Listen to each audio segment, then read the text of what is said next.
بسم الله الرحمن الرحيم الحمد لله والصلاة والسلام على رسول الله ما بعد فنواصل قراءتنا في شرح عمدة الفقه للإمام ابن قدامة المقدسي رحمه الله تعالى. وكنا مع كتاب النكاح وكنا في باب من أبوابه وهو باب الصداق، وقد وصلنا إلى قوله رحمه الله: فإذا زوج الأب ابنته بأي صداق جاز. Donc nous allons reprendre notre lecture dans Umdat al-Fiqh, chapitre du mariage, sous-chapitre de la dot, et nous étions arrivés donc à la parole de l'auteur rahimahullah: فإذا زوج الأب ابنته بأي صداق جاز ولو كان قليلا، لأنه صلى الله عليه وسلم زوج أكثر بناته على 12 أوقية كما سبق في حديث عمر رضي الله عنه، وزوج ابنته فاطمة رضي الله عنها بدرع كما جاء ذلك عند النسائي وأبي داود وابن حبان وأبو يعلى. Donc l'auteur rahmallah dit: il est permis pour le père de la fille de la donner en mariage pour ou plutôt en réclamant n'importe quelle dot. En fait, il veut dire par là qu'il est tout à fait permis pour le père de la fille, de demander pour sa fille une dot, même si elle est plus petite que la dot ordinaire connue dans leur peuple. Donc, comme je dis à chaque fois, selon les tribus, selon les peuples, selon les villes, selon les régions du monde, en général, les dots sont plus ou moins calibrés. Je dis bien plus ou moins calibrés. Même si chez nous en France, ça c'est un peu perdu. C'est un peu perdu, mais plus ou moins, elles sont délimitées en fait dans les coutumes des gens. Le père, lui, il est habilité et il a cette particularité et ce droit qui est de marier sa fille pour une dot plus petite que l'habituel, plus petite que la normale, plus petite que ce qui est connu dans la coutume. Avec comme preuve le fait que le prophète sallallahu alayhi wa sallam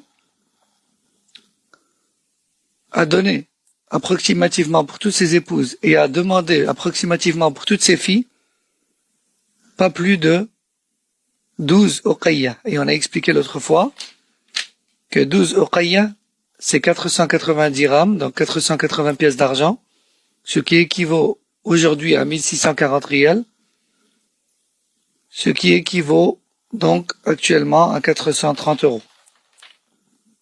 Non. قال ولا يجوز أن ينقصها أو أن ينقصها لا يجوز أن ينقصها غير الأب من مهر مثلها إلا برضاها لأن المهر حق لها فليس للولي يعني إذا كان غير الأب فليس للولي تنقيسه بغير إذنها، فإن فعل لزمه ضمان النقص لأنه مفرط فكان عليه الضمان كما لو باع شيئا من مالها بدون ثمن مثله. Alors très important, très important. L'auteur nous dit, de la même manière que il est tout à fait permis pour le père, on a bien dit le père, de réclamer dans le mariage de sa fille une dot plus petite que celle qui est connue au sein du peuple, attention, il n'est pas permis à autre que le père, parmi ceux qui pourraient jouer le rôle de tuteur pour elle, de réclamer moins que la dot normale, que la dot courante. Ça, c'est un droit exclusif du père. Pourquoi? Parce que, comme disent les ulama, le père, c'est celui qui connaît le mieux le bien de sa fille. Et Allah lui a donné le droit de cela. Non. Mais pas autre que le père. Donc, il n'est pas permis pour autre que le père, parmi les tuteurs de celle-ci, lors du mariage, de demander moins que la dot courante. Et s'il venait à le faire, alors il doit impérativement lui donner de sa poche la différence. Imaginons que dans un peuple, la dot, elle est de 2000 euros. Imaginons. Le père, lui, il a le droit de marier sa fille pour 500 euros ou 1000 euros. Il a le droit. Il a le droit de réclamer moins que la dot courante. Par contre, si son père n'est pas musulman, ou son père est mort, ou autre parmi les raisons, et que c'est quelqu'un d'autre qui fait le rôle de tuteur, lui n'a pas le droit de la marier pour moins de 2000 euros. Et du coup, s'il venait à le faire, il est dans l'obligation, lui, à titre personnel, de lui donner la différence. Pourquoi? Car il est considéré comme ayant été la cause de la privation d'un droit qui lui revient à elle. Et c'est comme s'il avait vendu un bien appartenant à cette fille à un prix moindre que celui auquel elle aurait pu le vendre. Et c'est comme si cette fille, matalan, elle possède un bien qui vaut 2000 euros, lui il le vend 1000 euros et lui dit tiens, je l'ai vendu pour toi. Là, il a pas été juste envers elle. Il n'a pas mené sa mission à bien, mais c'est pareil lorsqu'il est tuteur. Sauf si c'est elle qui accepte de recevoir moins que la dot courante. Moins que la dot courante. Non. J'espère avoir été clair, Inch'Allah. ثم قال المصنف وإذا أصدقها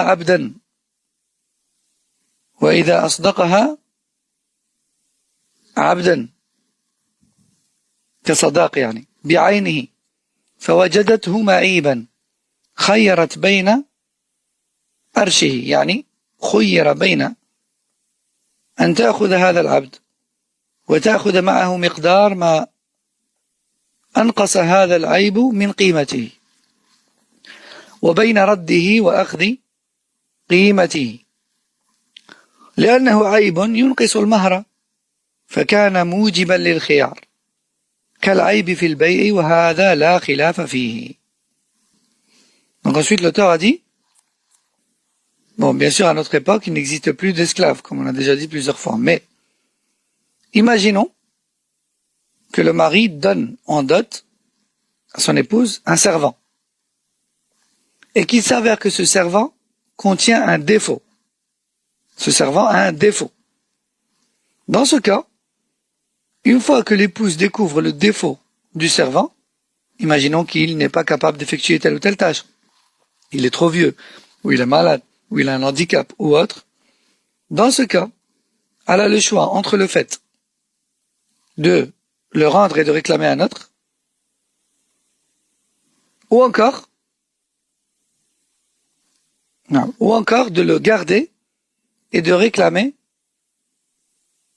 en argent la valeur de la différence, la valeur en argent, la valeur manquante, on va dire ça comme ça, la valeur manquante en argent. Voilà, non. Ou encore de le rendre et de réclamer sa valeur en argent. Non. Donc elle a le choix entre le fait de le garder et de réclamer une différence en argent équivalente à ce qui lui manque, ou encore de le restituer et de demander sa valeur en argent. Non. Exactement pareil que dans la vente et l'achat. Parce que quand tu achètes un produit et qu'il s'avère qu'il contient un défaut, tu as le choix en islam entre le fait de le restituer et de réclamer ton argent, ou encore de le garder, mais de réclamer la somme d'argent équivalente à ce qui manque à ce produit pour qu'il soit parfait. À ce qui manque à ce produit pour qu'il soit parfait. Et ce sans divergence.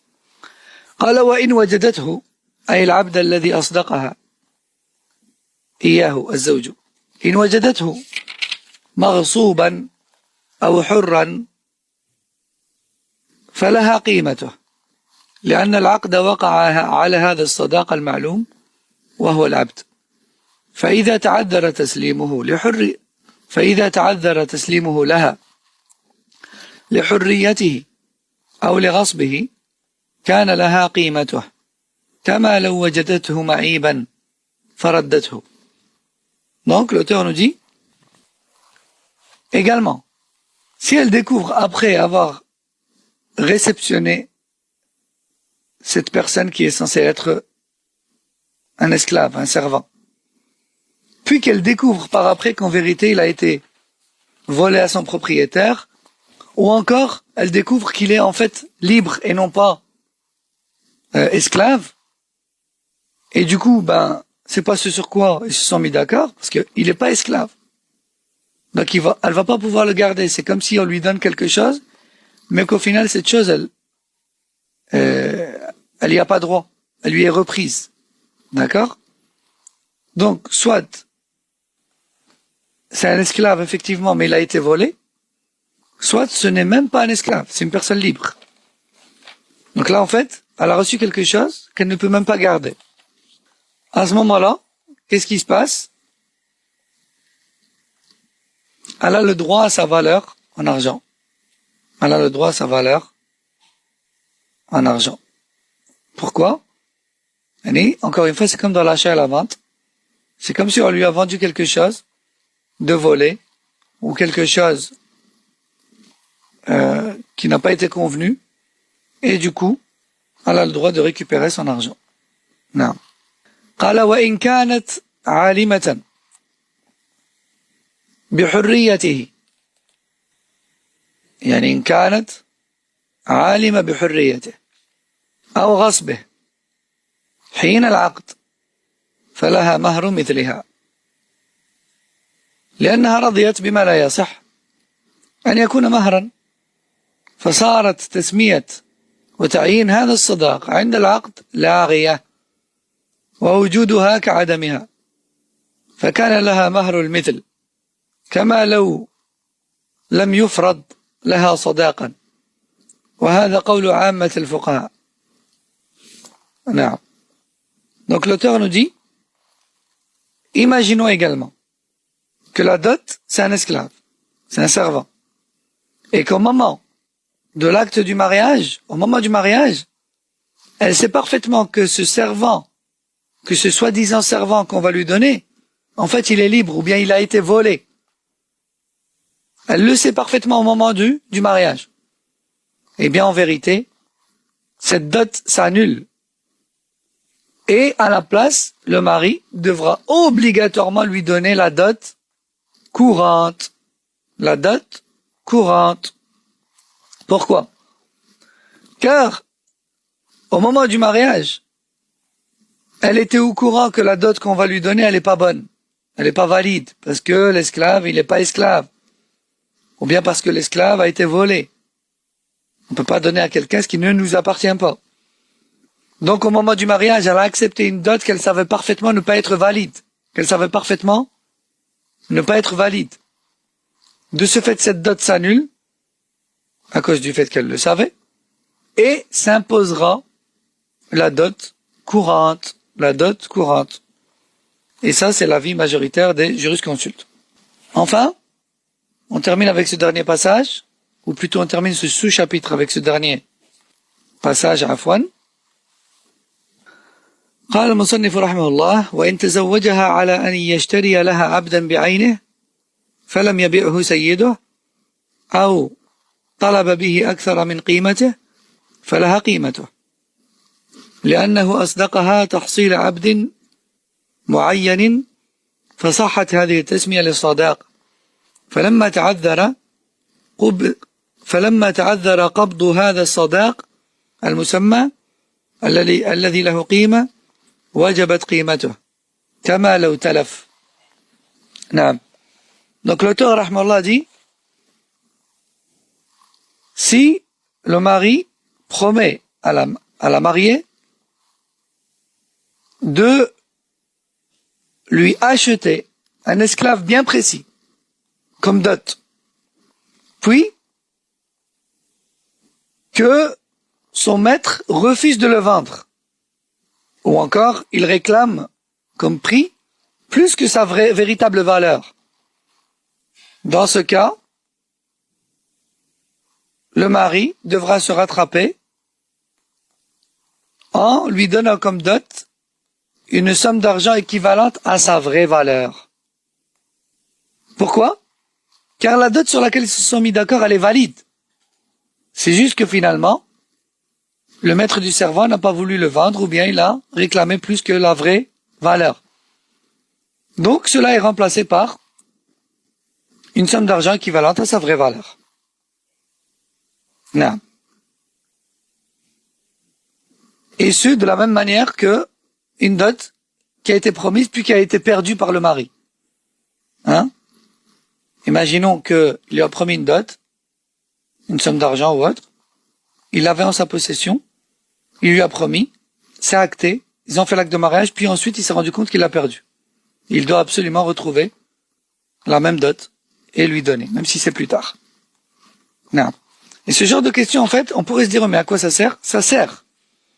Car beaucoup de gens se fixent des dots, parfois un peu hors du commun, et puis ensuite, cette dot, elle n'est pas possible. Il se passe quelque chose qui fait que cette dot n'est pas possible, et du coup, ils se demandent comment faire.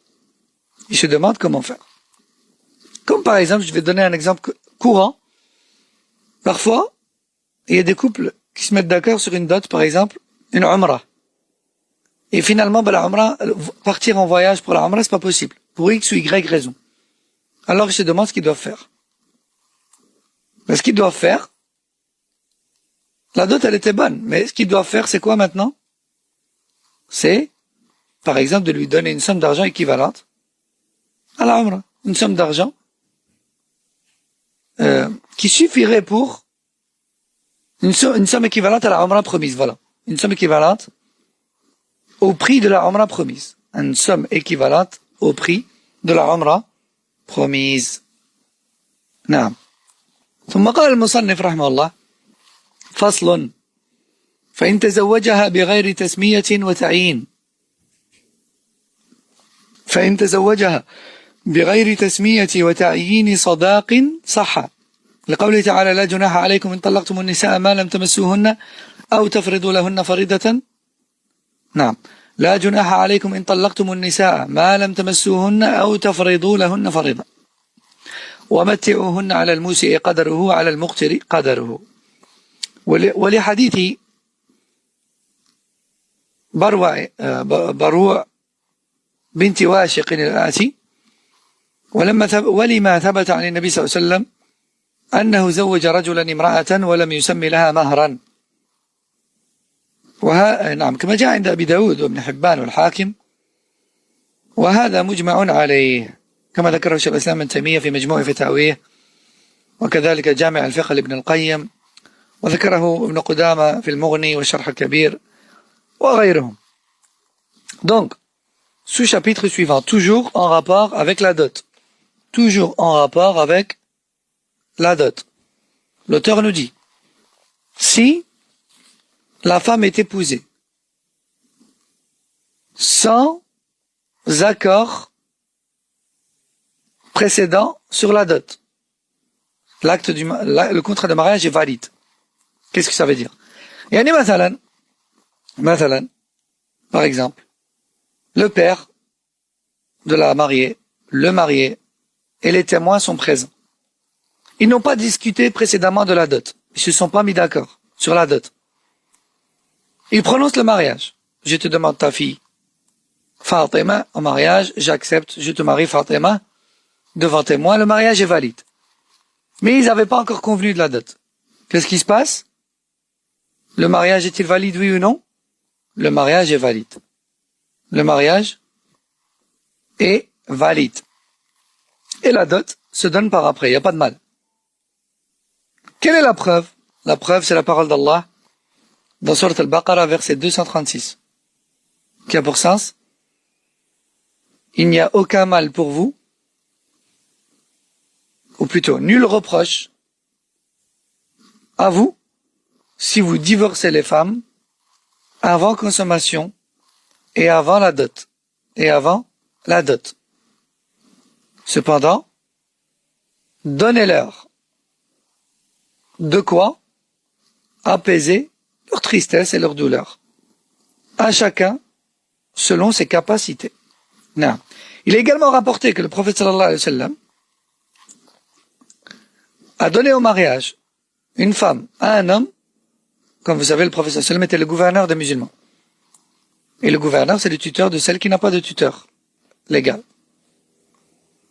Donc, le prophète sallallahu alayhi wa sallam a marié une femme, il a donné au mariage une femme, sans citer sa dot précédemment. Donc, le mariage, la prononciation du mariage, avant la fixation de la dot, est tout à fait valide. Et ce, selon un consensus de la part des savants. De la part des savants. Yani, dit autrement, il n'y a pas de divergence dessus. En tout cas, il n'y a pas de divergence considérable. Ou considérée. Il n'y a pas de divergence considérée sur le fait qu'il est tout à fait possible de prononcer un mariage et de se mettre d'accord sur la dot après. قال المصنف فإن طلقها قبل الدخول وهو لم يسمي لها صداقا لم يكن لها إلا المتعة فيجب على الزوج أن يعطيها متعة للآية السابقة والأمر فيها للوجوب ولا صارف له. Donc l'auteur nous dit, tout à l'heure on a dit quoi? Il est tout à fait permis de se marier avant de se mettre d'accord sur la dot. Ok. Taïb, imaginons que le mariage est prononcé, que la dot n'est pas encore donnée, et que le divorce est aussitôt prononcé. A-t-elle droit à la dot? Enfin, je répète l'exemple. Le mariage est prononcé, la dot n'est pas encore donnée, ni fixée. La dot n'est pas encore fixée ni donnée. Et la consommation de mariage n'a pas encore eu lieu. Je répète une dernière fois. Le mariage est prononcé, la dot n'est toujours pas fixée ni donnée, et le mariage n'est toujours pas consommé. Subitement, il y a divorce. Subitement, il y a divorce. Que se passe-t-il? Est-ce que le mari doit donner une dot à la femme divorcée avant fixation, avant don et avant consommation? Non, il ne doit pas lui donner de dot. Par contre, il doit obligatoirement lui donner quelque chose pour apaiser sa peine, pour soulager sa peine enfin. Pourquoi? Car dans le verset précédemment cité, le verbe est à l'impératif. Cependant, donnez-leur de quoi apaiser leur peine. Chacun selon ses capacités. Le verbe est à l'impératif, et cela signifie donc que c'est une obligation, et il n'y a aucun texte qui le fait descendre du niveau de l'obligatoire vers le niveau du surérogatoire. قال ومقدار هذه المتعة يكون بحسب حال الزوج على الموسع وهو الغني قدره وعلى المقتر وهو الفقير قدره للآية السابقة. Donc, mais de combien est ce don, ou de quelle valeur est ce don qui sert à apaiser sa peine, ou à apaiser sa douleur à cette femme d'avoir été divorcée? Eh bien, le verset est clair là-dessus. Chacun selon ses capacités. Forcément, le riche donnera plus que le pauvre. نعم. قالوا أعلاها يعني أكثر المتعة وهي المتعة التي يدفعها الموسر خادم أعلاها خادم أي عبد المملوك وأدناها وهي المتعة التي يدفعها الفقير كسوة تجوز لها الصلاة فيها لما روي عن ابن عباس أنه قال إن كان موسرا متعها بخادم أو شبه ذلك وإن كان مؤسرا متعها بثلاثة أثواب أو نحو ذلك. هذا قول. وذهب بعض أهل العلم إلى أن المرجع في تقدير المتعة على الغني والفقير إلى الحاكم لأن ذلك يختلف من عصر إلى آخر فاختلاف أحوال الناس نعم باختلاف أحوال الناس وابن عباس قدره بحال الناس في زمانه وهذا هو الأقرب. نعم. Donc, à quelle hauteur donc, exactement, ou plutôt de quelle valeur est ce don qui sert à alléger sa peine et sa douleur à cette femme pour avoir été divorcée. Certains savants disent, eh bien, pour les pauvres, c'est au moins un vêtement, ou deux, ou trois, qui couvre tout son corps et qu'elle peut utiliser au moins pour prier. Et pour le riche, quant à lui, eh bien, il doit lui donner au moins un servant. D'autres savants, et c'est l'avis le plus juste, Inch'Allah, disent que cela doit être fixé par le juge en analysant les revenus et les capacités de chaque mari.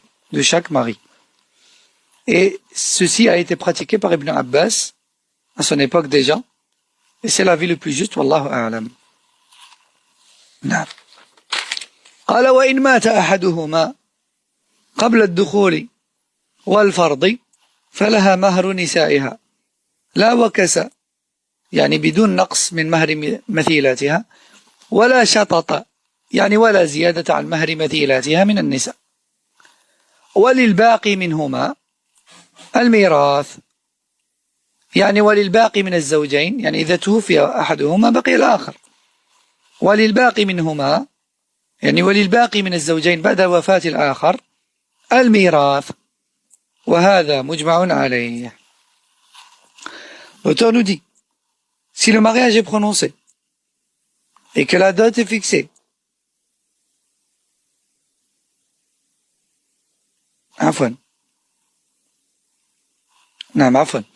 si le mariage est prononcé, puis que le mari ou bien l'épouse décède, si le mariage est prononcé et que l'un des deux décède avant consommation et avant fixation de la dot, alors la femme aura droit à la dot courante de son peuple, dans son peuple. Je répète, si le mariage est prononcé et que le mari décède avant la consommation et avant la fixation de la dot, la veuve, l'épouse, aura droit à la dot courante, même s'ils n'ont pas consommé. Même s'ils n'ont pas consommé. Pourquoi? Parce que leur séparation, elle n'est pas due à un divorce, ni à un défaut, ni à une annulation de mariage. Elle est due à un décès. Donc elle est veuve. Je répète une dernière fois. Si le mariage est prononcé et que le mari décède avant la fixation de la dot et avant la consommation du mariage même, la femme aura droit à la dot courante. Également, toujours avant consommation, si dès lors où le mariage est prononcé et que l'un des deux décède, même si c'est avant consommation, celui qui est encore vivant a droit à l'héritage de l'autre. Celui qui est encore vivant a droit à l'héritage de l'autre, même s'il n'y a pas eu consommation. Car beaucoup de gens questionnent. Ils disent, Un homme et une femme se sont mariés et l'un des deux est décédé avant même la consommation du mariage. Que se passe-t-il? Il se passe que si c'est l'homme qui est mort, la femme a tout de même droit à une dot courante, à la dot courante, qui sera prélevée dans les biens de l'homme. Non, c'est pas parce qu'il est mort qu'elle n'a pas de droit, c'est pas parce qu'il est mort avant la consommation qu'on doit rien lui donner. Non, il faut lui donner sa dot, qui sera à ce moment-là la dot courante, parce qu'ils se sont pas mis d'accord. Par contre, s'ils se sont mis d'accord, alors on devra lui donner la dot sur laquelle ils se sont mis d'accord, même s'il est mort avant consommation. Non. Et également, l'héritage du mort sera donné au vivant. Dit autrement, le survivant des deux a le droit d'hériter de l'autre, a le droit d'hériter du défunt. Non. Même si le décès a eu lieu avant la consommation. Non. Et ce sans divergence. Et aussi, si le mari décède, même avant consommation, l'épouse devra observer sa période de deuil, même s'il n'y a pas eu consommation.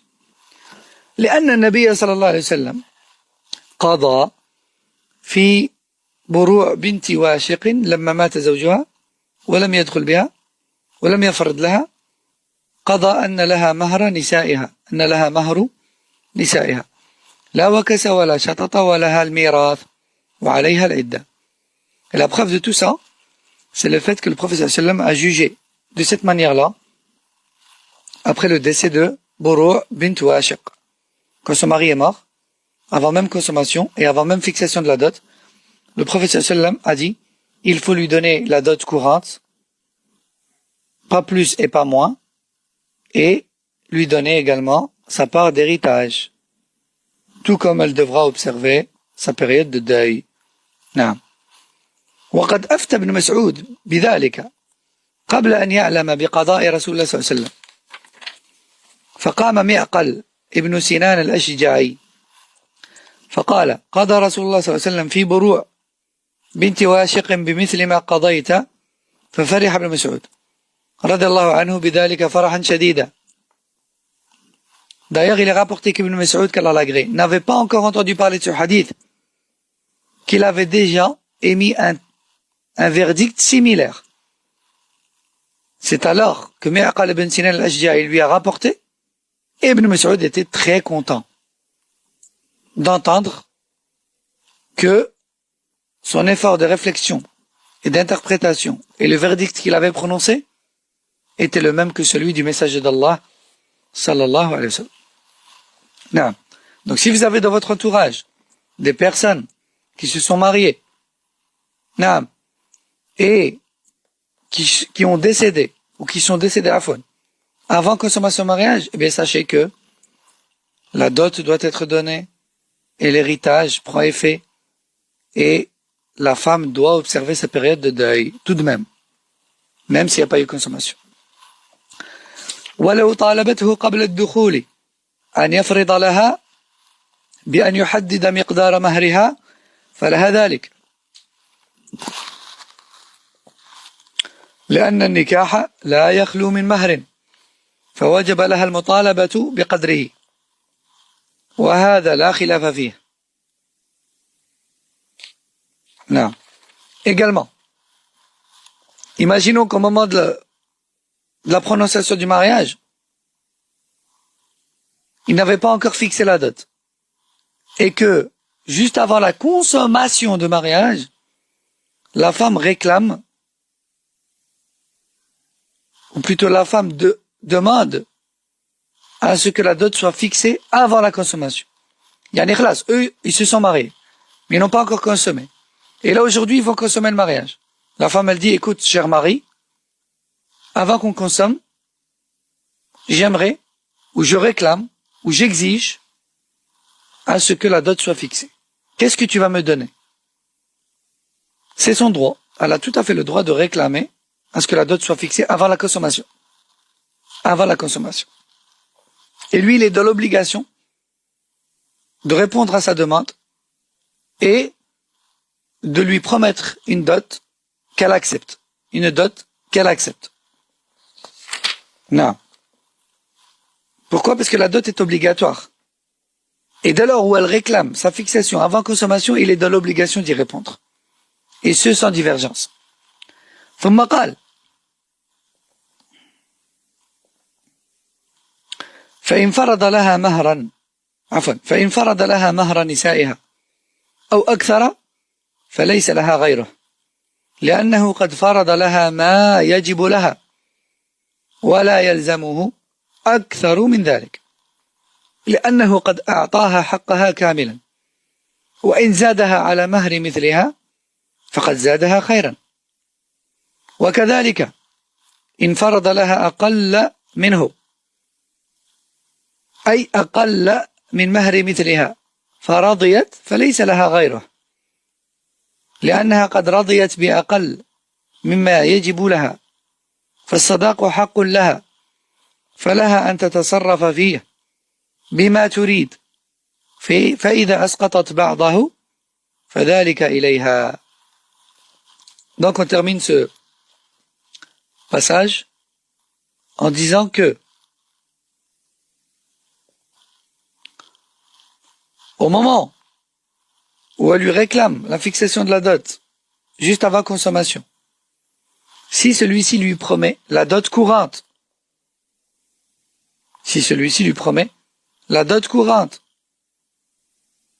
alors elle n'a pas le droit de lui réclamer plus, car il lui a donné le minimum, car il lui a donné ce qui est connu comme étant correct. Il lui a donné le maximum obligatoire, on va dire. Il lui a donné son haqq et son droit dans son intégralité. Et s'il lui donne plus que la dot courante, alors c'est une bienfaisance de sa part à lui. Un autre cas de figure. Au moment où elle lui réclame la fixation de la dot juste avant consommation, s'il lui propose moins que la dot courante, et qu'elle accepte, je répète, et qu'elle accepte, alors, elle n'a pas droit à plus. Pourquoi? Car c'est elle qui a accepté moins que la dot courante. Non. Et la femme a tout à fait le droit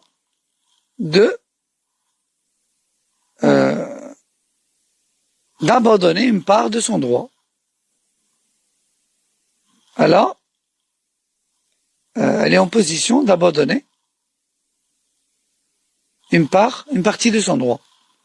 Et c'est ce qu'elle a fait. Mais dès lors où elle a dit oui, elle ne peut plus réclamer plus. Non. هذا والله أعلم. On s'arrête ici pour aujourd'hui. سبحانك اللهم وبحمدك أشهد أن لا إله إلا أنت أستغفرك وأتوب إليك. صلى الله وسلم على نبينا محمد وعلى آله وصحبه. السلام عليكم ورحمة الله وبركاته.